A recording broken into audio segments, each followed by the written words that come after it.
بعد سر تو با سر سختم آچه، هم قسمت بیشکسته درختم آچه. یک روز خوش نیست پس از رفتن تو، در حسرت پستی های بختم آچه. در خانه تو هجر و آنست دیگر، در کوب نماند و در کشا نیست دیگر.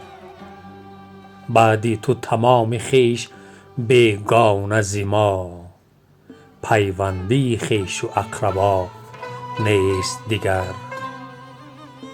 همسایه مرا دیگر نپرسد حالم، من شکوه کنم ز پستی اقبالم.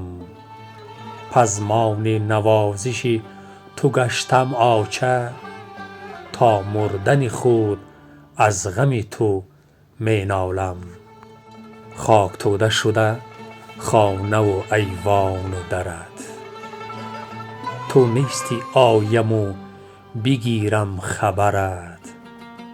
رفتی و ندیده راحت پیری را، یک موی سفیدی ندیدی به سرت. مرگ تو به دل سوز و گران شد آچه، مرگ تو به دل سوزی گران شد آچه. فرزند تو زار و خسته جان شد آچه، با فیض تو بود سبزه باغ پدر.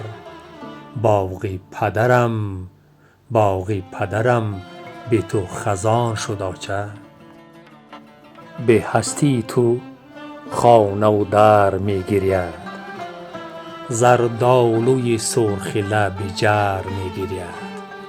صد پاره شده تنور بی بامک تو، چون کودک خردی بی پدر می گرید.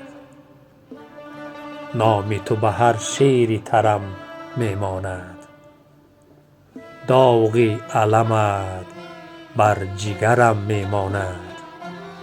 از چشم پدر غم گرانت دیدم، مهر تو به قلب پدرم می ماند. می رفتی خزان تیر ماهی آچه، پیش از سفرت صبح پگاهی آچه.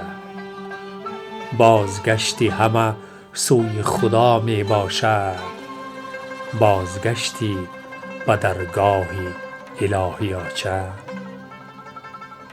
آیم ز سفر بر سر گورت آچه، فریاد زنم ز درد زورت آچه. سوختم به خدا ز حسرت دیدارت، چون هیزمی نیم سوز تنورت آچه. آچه به خدا که قوت دل باشد، آچه ز فرشته های عاقل باشد.